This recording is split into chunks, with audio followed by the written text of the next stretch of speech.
ഈശോ മിശിഹായിക്ക് സ്തുതിയായിരിക്കട്ടെ.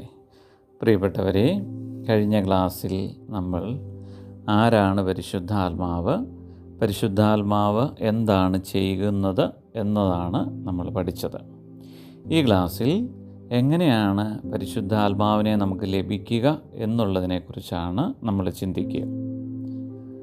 നമുക്കറിയാം, മാമോദീസായിലൂടെയാണ് ആദ്യമായി ഒരു വ്യക്തിക്ക് പരിശുദ്ധാത്മാവിനെ ലഭിക്കുക. പിന്നീട് നമ്മൾ പഠിച്ചതുപോലെ ശാക്തീകരണത്തിനും സ്ഥിരീകരണത്തിനുമായി സൈര്യലേപനം വഴി ആത്മാവിനെ നമുക്ക് ലഭിക്കുന്നു. വിശുദ്ധ കുർബാന വഴിയും ഓരോ കൂദാശകൾ വഴിയും പരിശുദ്ധാത്മാവിനെ നമുക്ക് ലഭിക്കുന്നുണ്ട്.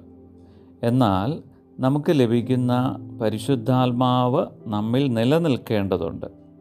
എങ്കിൽ മാത്രമേ ആത്മാവിൻ്റെ നയിക്കപ്പെടൽ നമുക്ക് അനുഭവിക്കാൻ കഴിയൂ. പല വിധത്തിൽ ആത്മാവിൻ്റെ സാന്നിധ്യം നഷ്ടപ്പെട്ടു പോകാൻ സാധ്യതയുണ്ട്. നാം പാപത്തിൽ മുഴുകി ജീവിക്കുമ്പോൾ പരിശുദ്ധാത്മാവിൻ്റെ സാന്നിധ്യം നഷ്ടപ്പെടാം. പഴയ നിയമത്തിൽ ദാവീദ് രാജാവ് പാപത്തിൽ വീണുപോയ സംഭവം നാം കാണുന്നുണ്ട്. അതിനെക്കുറിച്ച് നാഥാൻ എന്ന ഒരു പ്രവാചകൻ ദാവീദിനെ ഓർമ്മിപ്പിച്ചപ്പോൾ അദ്ദേഹം അനുതപിച്ച് വലിയ സങ്കടത്തോടെ നടത്തിയ പ്രാർത്ഥനയാണ് 51-ാം സങ്കീർത്തനം. അതിൻ്റെ 11-ാം വാക്യത്തിൽ പരിശുദ്ധാത്മാവിനെ എന്നിൽ നിന്ന് എടുത്തു കളയരുതേ എന്നാണ് അദ്ദേഹം കണ്ണുനീരോടെ പ്രാർത്ഥിക്കുന്നത്. രണ്ടാമതായി, പരിശുദ്ധാത്മാവിനെതിരെ ദൂഷണം പറയുമ്പോൾ പരിശുദ്ധാത്മാവിൻ്റെ സാന്നിധ്യം നഷ്ടപ്പെടും. പരിശുദ്ധാത്മാവിനെതിരായ 6 പാപങ്ങളെക്കുറിച്ച് സഭ നമ്മെ പഠിപ്പിക്കുന്നുണ്ടല്ലോ. അപ്രകാരം പരിശുദ്ധാത്മാവിനെ വേദനിപ്പിക്കുമ്പോൾ ആത്മാവിൻ്റെ സാന്നിധ്യം ഇല്ലാതാകും. മറ്റൊന്ന്, പരിശുദ്ധാത്മാവിനെ നിരന്തരം അനുസരിക്കാതെ വരുമ്പോൾ ആത്മാവിൻ്റെ സാന്നിധ്യം ഇല്ലാതാകും. തന്നെ അനുസരിക്കുന്നവർക്ക് ദൈവം പ്രദാനം ചെയ്യുന്ന പരിശുദ്ധാത്മാവെന്നാണ് അപ്പോസ്തല പ്രവർത്തനം 5:32 പറയുന്നത്. പരിശുദ്ധാത്മാവ് നമുക്ക് നിരന്തരം പ്രേരണ നൽകിയിട്ടും നമ്മൾ അനുസരിക്കാതിരിക്കുമ്പോൾ ആത്മാവിൻ്റെ സാന്നിധ്യം നമുക്ക് അനുഭവിക്കാൻ കഴിയാതെയാകും. ഇപ്രകാരം പല വിധത്തിൽ പരിശുദ്ധാത്മാവിൻ്റെ അഭിഷേകം നമുക്ക് നഷ്ടപ്പെടാം. അങ്ങനെയെങ്കിൽ ആത്മാവ് നമ്മിൽ എന്നും നിലനിൽക്കാൻ നാം എന്ത് ചെയ്യണമെന്ന് വചനത്തിൻ്റെ അടിസ്ഥാനത്തിൽ നമുക്ക് ചിന്തിക്കാം. അതിന് ഒന്നാമതായി നമുക്ക് വേണ്ടത് വലിയൊരു ദാഹം, ഒരു വലിയ ആഗ്രഹം ആത്മാവിനായിട്ട് നമുക്കുണ്ടാവണം. യോഹന്നാന്റെ സുവിശേഷം 7:37 ഈശോ പറഞ്ഞു, ആർക്കെങ്കിലും ദാഹിക്കുന്നെങ്കിൽ അവൻ എൻ്റെ അടുക്കൽ വരട്ടെ. എന്നിൽ വിശ്വസിക്കുന്നതിൻ്റെ ഹൃദയത്തിൽ നിന്ന് വിശുദ്ധ ലിഖിതം പ്രസ്താവിക്കുന്ന പോലെ ജീവജലത്തിൻ്റെ അരുവികൾ ഒഴുകും. അവനിത് പറഞ്ഞത് തന്നിൽ വിശ്വസിക്കാനിരിക്കുന്നവർ സ്വീകരിക്കാനിരിക്കുന്ന ആത്മാവിനെ പറ്റിയാണ്. ഇപ്രകാരം ദാഹമുള്ളവർ ആത്മാവിനായി എപ്പോഴും പ്രാർത്ഥിക്കും. അപ്രകാരം പാപങ്ങളേറ്റു പറഞ്ഞ് ദാഹിച്ചു പ്രാർത്ഥിക്കുന്നവർക്ക് ആത്മാവിനെ ധാരാളമായി നൽകുമെന്ന് കർത്താവ് വാഗ്ദാനം ചെയ്തിട്ടുണ്ട്. ലൂക്കായുടെ സുവിശേഷം 11-ാം അധ്യായം 9 മുതൽ 13 വരെയുള്ള തിരുവചനങ്ങളിൽ നാം ഇപ്രകാരം കാണുന്നു: ചോദിക്കുവിൻ, നിങ്ങൾക്ക് ലഭിക്കും; അന്വേഷിക്കുവിൻ, നിങ്ങൾ കണ്ടെത്തും; മുട്ടുവിൻ, നിങ്ങൾക്ക് തുറന്നു കിട്ടും. എന്തെന്നാൽ ചോദിക്കുന്ന ഏവനും ലഭിക്കുന്നു, അന്വേഷിക്കുന്നവൻ കണ്ടെത്തുന്നു, മുട്ടുന്നവന് തുറന്നു കിട്ടുകയും ചെയ്യുന്നു. നിങ്ങളിൽ ഏതൊരു പിതാവാണ് മകൻ മീൻ ചോദിച്ചാൽ പകരം പാമ്പിനെ കൊടുക്കുക? മുട്ട ചോദിച്ചാൽ പകരം തേളിനെ കൊടുക്കുക? മക്കൾക്ക് നല്ല ദാനങ്ങൾ നൽകാൻ ദുഷ്ടരായ നിങ്ങൾക്കറിയാമെങ്കിൽ സ്വർഗസ്വനായ പിതാവ് തന്നോട് ചോദിക്കുന്നവർക്ക് എത്ര അധികമായി പരിശുദ്ധാത്മാവിനെ നൽകുകയില്ല എന്നാണ് വചനം പറയുന്നത്.